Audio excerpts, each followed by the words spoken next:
Muito bem, antes de mais nada, eu quero desejar a todos vocês boas-vindas, né, ao nosso curso de Economia. Você vai poder observar na sua tela que nós estamos tratando de um curso de Economia completo. Portanto, nós vamos começar pelas noções gerais de economia, depois vamos avançar para a microeconomia e também, mais tarde, avançaremos com outra parte do curso, que será a macroeconomia. É nossa pretensão também, né, iniciarmos, depois desse circuito completo, né, a respeito de micro, macroeconomia e noções de economia, começarmos também um curso aqui de finanças públicas e um outro, né, que possa atender a parte de economia brasileira.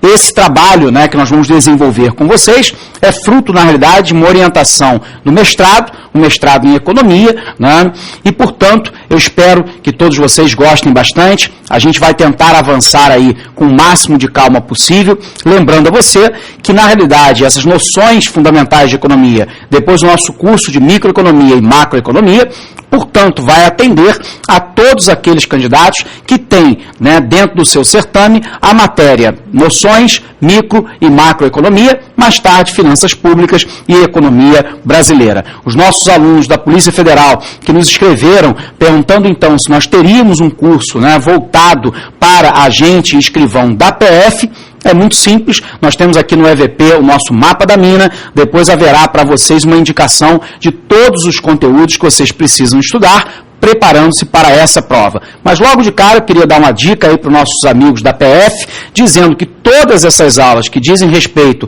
a noções gerais de economia são, obviamente, necessárias para vocês, ok? Sejam então todos bem-vindos, vamos começar um pouquinho da nossa disciplina. Muito bem.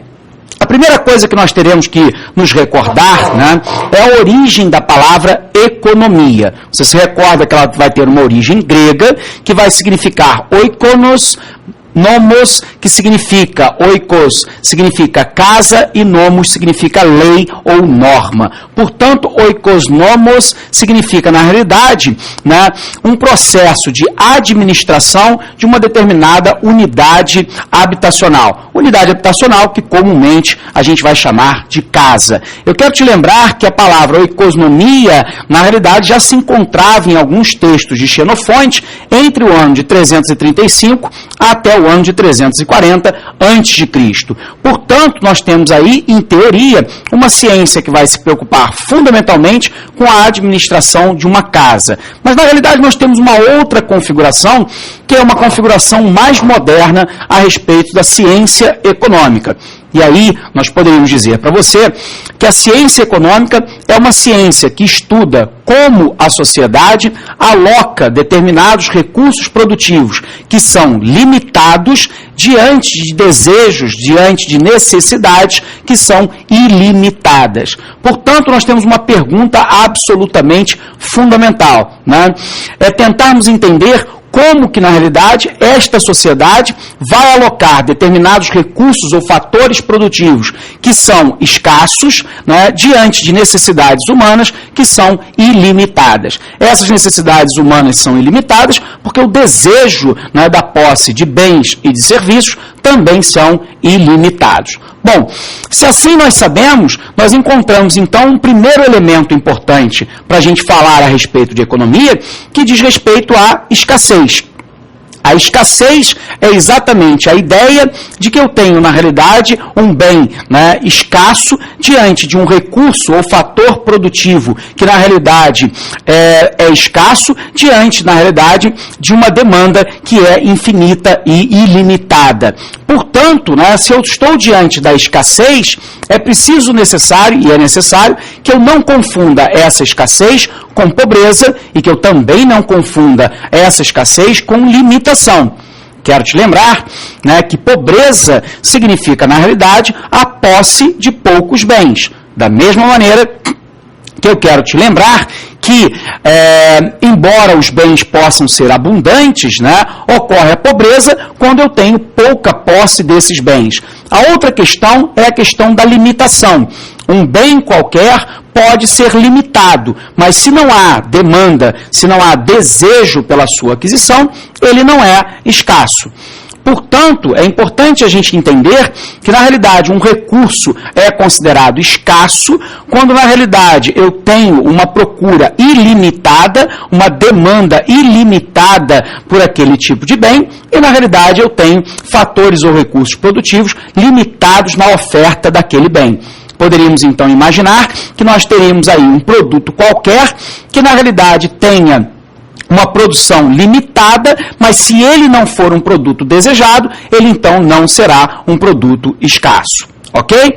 Se nós sabemos, então, que escassez é diferenciada, né, de pobreza e de limitação de bens, de oferta de bens, é preciso a gente entender que a escassez implica uma outra questão fundamental, que é, na realidade, uma questão da escolha. Ou seja, é saber como que, na realidade, a sociedade vai optar, né, de alguma maneira, para produzir, ou seja, né, o que produzir, quanto produzir e para quem produzir, né, determinados conjuntos de bens que, na realidade, são bens, né, escassos diante, obviamente, de uma demanda ilimitada. Diante dessa questão, então, a gente se pergunta, né, o que produzir? Né? Nós podemos produzir, por exemplo, mais bens de consumo, que você se recorda que se divide em dois grandes grupos, os bens de consumo duráveis, por exemplo, como uma geladeira e uma televisão, e ainda os bens de consumo não duráveis, que são aqueles que se esgotam imediatamente após o seu consumo. A gente vai poder observar isso no setor de alimentos. Mas podemos pensar também que essa sociedade opte por produzir mais bens de produção, também chamado de bens de capital, ou seja, máquinas e equipamentos. Então a primeira pergunta é, o que produzir? A segunda pergunta é, como produzir? E na realidade eu tenho uma simplificação de duas hipóteses. Eu posso, na realidade, produzir a partir do uso intensivo, né, de força de obra humana, ou eu posso ainda fazer, né, essa produção a partir do uso intensivo de máquinas e equipamentos. Se nós estivermos no primeiro caso, que é o uso intensivo, né, de mão de obra humana, nós estaremos dentro de um modelo, que mais tarde nós iremos analisar, que é o modelo fordista. Por um outro lado, se eu tiver uma utilização intensa de máquinas e equipamentos, eu caio então num segundo grande modelo, que na realidade é o modelo toyotista, surgido no mundo a partir da década de 70. Mas nós temos ainda um terceiro grande elemento de escolha diante da escassez. Na realidade, nós estamos falando para quem produzir. E essa é uma pergunta absolutamente fundamental. Portanto, eu tenho, na realidade, dois grandes problemas. Um problema alocativo de recursos escassos diante de uma demanda que é, na realidade, ilimitada. E eu tenho um outro problema, que é um problema distributivo, ou seja, para quem, na realidade, será distribuída a produção de bens e serviços realizadas dentro de um sistema econômico qualquer. Bom, se nós temos, então, uma clareza de que a economia é a ciência que vai tentar estudar como eu aloco recursos escassos que poderiam ter utilizações diversas dentro da sociedade diante, né, de uma demanda ilimitada, te dá uma noção, então, exata de que, na realidade, a economia é a ciência da escassez. Se não houvesse escassez, não haveria a ciência econômica. Portanto, é extremamente fundamental que você compreenda que é do elemento escassez, que nós não podemos confundir com pobreza, que na realidade é a posse de poucos bens, que não podemos confundir com limitação, que na realidade é quando um bem é limitado, mas se ele não for desejado, ele não é um bem escasso, demanda então a necessidade da escolha. E a escolha nos remete às três perguntas fundamentais da economia, ou seja, o que produzir, como produzir e para quem produzir. Ok? Para a gente fazer, então, um resumo dessa nossa primeira aula, vamos dar uma olhada lá nos nossos slides, ok? Acompanha comigo. Nós temos, então, a origem, né, da palavra economia, né, que vem, na realidade, da Grécia Antiga. Né? Nós nos recordamos, portanto, né, que a palavra economia, que vem lá da Grécia Antiga, vem de oikos nomos, que significa, na realidade, casa, né?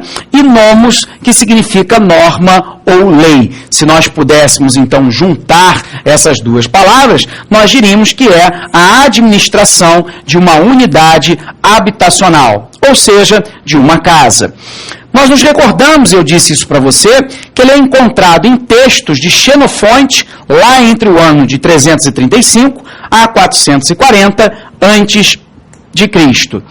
Sabemos, assim, que, na realidade, a economia será, então, uma ciência social que estuda como os indivíduos e a coletividade, portanto, a sociedade, decidem utilizar recursos produtivos escassos na produção de bens e de serviços, de modo a distribuí-los entre os grupos da sociedade com a finalidade de satisfazer as necessidades humanas.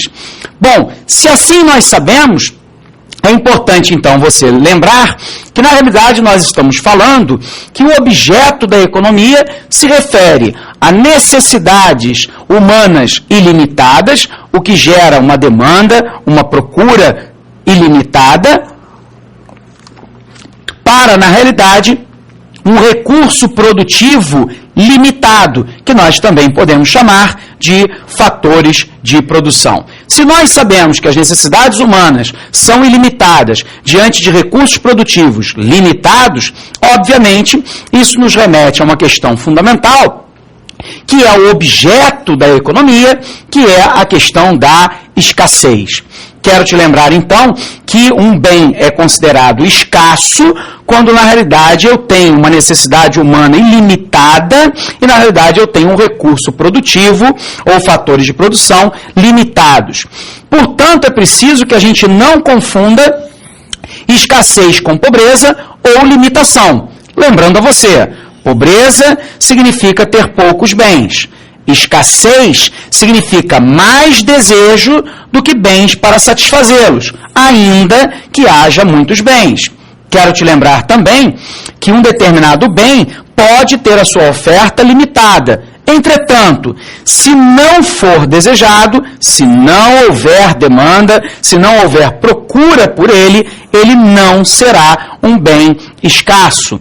Se nós temos, então, a escassez, isso nos remete fundamentalmente a uma discussão sobre o que e quanto produzir.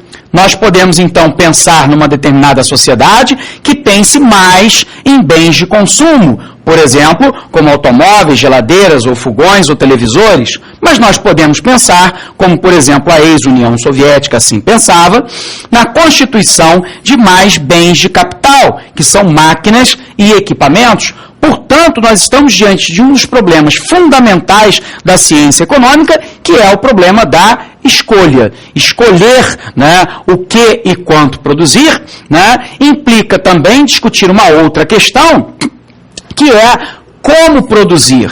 E aí nós podemos produzir, então, com uso intensivo de capital, e de cara eu queria fazer uma observação para você.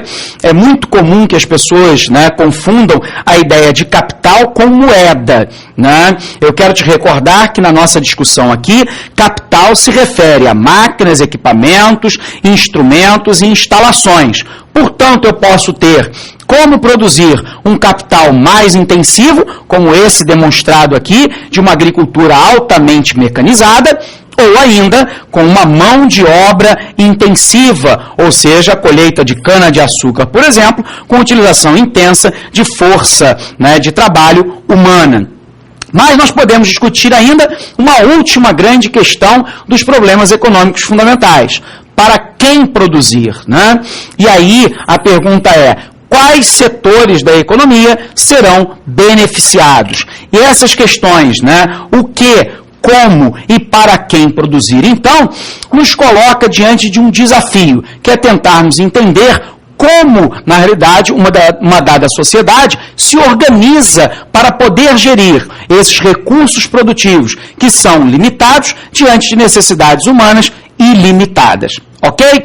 Quero desejar a vocês um belíssimo curso, acompanhem conosco, um forte abraço e até a aprovação.